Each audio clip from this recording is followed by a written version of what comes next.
നമസ്കാരം. ഇന്ത്യക്കെതിരെ പാകിസ്ഥാന് വേണ്ടി ചൈനയും ഇറങ്ങിയോ?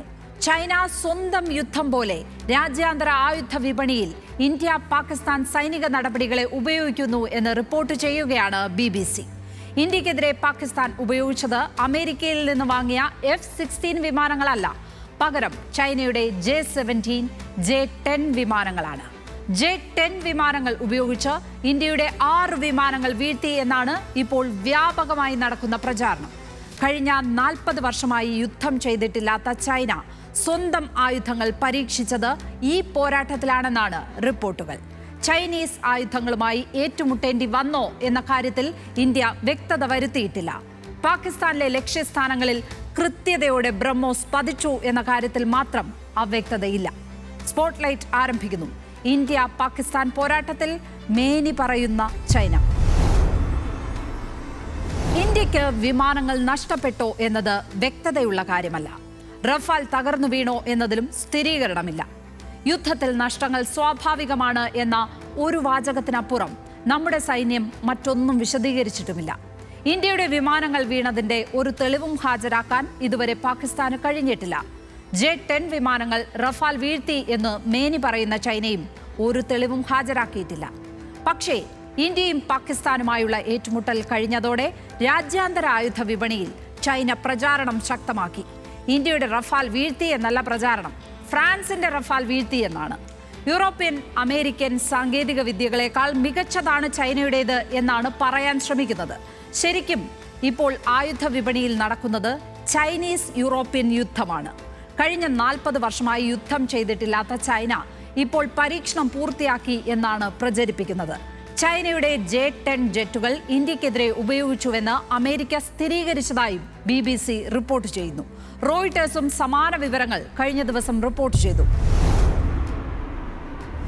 യൂറോപ്യൻ ആയുധങ്ങൾക്കെതിരെ അരനൂറ്റാണ്ടിനിടെ ചൈന മുഖാമുഖം വരുന്ന ആദ്യ സന്ദർഭമാണിത്.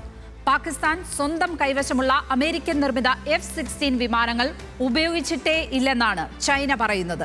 ചൈനീസ് വിമാനങ്ങളും മിസൈലുകളും മാത്രം ഉപയോഗിച്ചായിരുന്നു ആക്രമണം എന്നും അവകാശപ്പെടുന്നു. ഇന്ത്യ ഉപയോഗിച്ചിരുന്ന റഫാൽ വീഴ്ത്തി എന്ന് വീമ്പ് പറയുമ്പോഴും ഇന്ത്യയിലെ ഏതെങ്കിലും ലക്ഷ്യം നേടാൻ കഴിഞ്ഞോ എന്നതിൽ മൗനം പാലിക്കുകയാണ് ചൈനയും പാകിസ്ഥാനും. ഇന്ത്യയുടെ അതിശക്തമായ പ്രതിരോധ മതിലിൽ തട്ടി പാകിസ്ഥാൻ അയച്ച മിസൈലുകളും ഡ്രോണുകളും തകരുന്നതാണ് ലോകം കണ്ടത്. ഇന്ത്യയിലെ സൈനിക താവളങ്ങൾ ലക്ഷ്യമാക്കി നടത്തിയ ആക്രമണങ്ങളെല്ലാം നിഷ്ഫലമാവുകയായിരുന്നു. ഇന്ത്യയുടെ മിസൈൽ പ്രതിരോധ സംവിധാനമാണ് യഥാർത്ഥത്തിൽ കരുത്തു തെളിയിച്ചത്. അത് ഏതു പ്രഹരശേഷിയെയും മറികടക്കാൻ കഴിയുന്നതാണെന്നും ഈ പോരാട്ടത്തിൽ വ്യക്തമായി. ചൈനയുടെ ആയുധങ്ങൾ എത്രമാത്രം ഉപയോഗിച്ചു എന്ന കാര്യത്തിൽ പോലും സ്ഥിരീകരണമില്ല. റഫാൽ വിമാനം വീണോ എന്ന കാര്യം സ്ഥിരീകരിക്കാൻ നിർമ്മാതാക്കളായ ഡസോൾട്ട് ഏവിയേഷനും ഇതുവരെ തയ്യാറായിട്ടില്ല. ചൈനയുടെ J-10ഉം ഫ്രാൻസിന്റെ റഫാലും ഒരേ കൃത്യതയും പ്രഹരശേഷിയും അവകാശപ്പെടുന്ന വിമാനങ്ങളാണ്. രണ്ടും 4.5 ജനറേഷൻ ജെറ്റുകളാണ്. ഇപ്പോൾ 2 വിമാനങ്ങളുടെയും സ്തുതി പാടുന്നത് ആയുധ വ്യാപാരികളും ഇടനിലക്കാരുമാണ്. ഒരു കാര്യം വ്യക്തമാണ്, ഇന്ത്യ ഉപയോഗിക്കുന്ന യൂറോപ്പിന്റെ മെറ്റിയോർ മിസൈൽ സംവിധാനവും ചൈനയുടെ PL-15ഉം നേർക്കുനേർ വന്നു. അവിടെ പാകിസ്ഥാൻ തൊടുത്ത PL-15 മിസൈലുകൾ ഇന്ത്യ വീഴിച്ചു.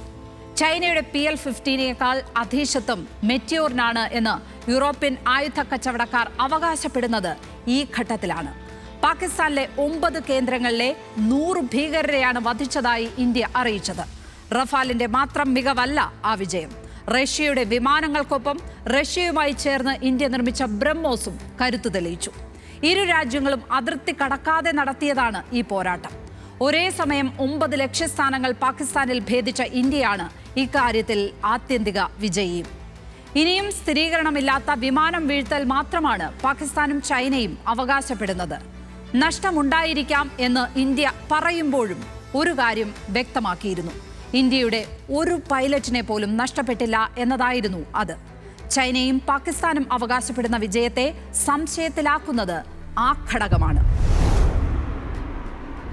ചൈനയുടെ ആയുധങ്ങൾക്കുള്ള വമ്പൻ പരസ്യമായിരുന്നു ഇന്ത്യ പാകിസ്ഥാൻ ആകാശ യുദ്ധം എന്നാണ് ചൈനയുടെ പീപ്പിൾസ് ലിബറേഷൻ ആർമിയുടെ സീനിയർ കേണൽ ഷൗബോ അവകാശപ്പെട്ടത്. ചൈന നടത്തിയ പ്രചാരണങ്ങളുടെ ഫലം ഓഹരി വിപണിയിൽ ദൃശ്യമായിരുന്നു.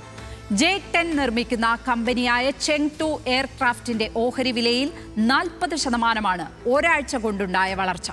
എന്നാൽ ഇന്ത്യ യുദ്ധം ചെയ്തത് പാകിസ്ഥാന്റെ ഏതെങ്കിലും ആയുധങ്ങളോടോ സൈനിക സംവിധാനങ്ങളോടോ ആയിരുന്നില്ല. പാകിസ്ഥാനിലെ 9 ഭീകര കേന്ദ്രങ്ങളാണ് ലക്ഷ്യം വെച്ചത്. ആ 9 കേന്ദ്രങ്ങൾക്കും കാര്യമായ നാശമുണ്ടായി. അത് പാകിസ്ഥാനും സമ്മതിച്ച കാര്യമാണ്. ഇതിനപ്പുറം പാകിസ്ഥാൻ സൈന്യവുമായോ ചൈനയുടെ ആയുധങ്ങളുമായോ നേരിട്ടൊരു ഏറ്റുമുട്ടൽ ഉണ്ടായില്ല. 4 ദിവസത്തിനിടെ അതിർത്തിയിലേക്ക് പരസ്പരം എയ്ത മിസൈലുകളാണ് അപവാദം. അത് എത്രമാത്രം ഉപയോഗിച്ചുവെന്നോ എന്തൊക്കെയായിരുന്നു ലക്ഷ്യമെന്നോ വ്യക്തതയില്ല. ഒരു കാര്യം അച്ചട്ടാണ്, പാകിസ്ഥാനും ഇന്ത്യയും തമ്മിലുണ്ടായ ഈ സംഘർഷം പോലും ആഗോള ആയുധ വിപണി ഒരു ദീപാവലിയായി കണ്ടു. ആയുധ വിപണി നടത്തിയ പ്രചാരണങ്ങളാണ് ഏറ്റുമുട്ടൽ 4 ദിവസമെങ്കിലും നീണ്ടു നിൽക്കുന്നതിലേക്ക് എത്തിച്ചത്. വെടിനിർത്തലിന് ശേഷവും പ്രചാരണങ്ങൾ നടത്തുന്നത് ആയുധ കച്ചവടക്കാർ തന്നെയാണ്. പുതിയ ഒട്ടോവിയോ കൊത്തറാച്ചിമാരാണ് അതിൽ നേട്ടം കൊയ്യുന്നതും. സ്പോട്ട്ലൈറ്റ് ഇനി മറ്റൊരു വിഷയവുമായി നാളെ ഇതേ സമയം. നമസ്കാരം.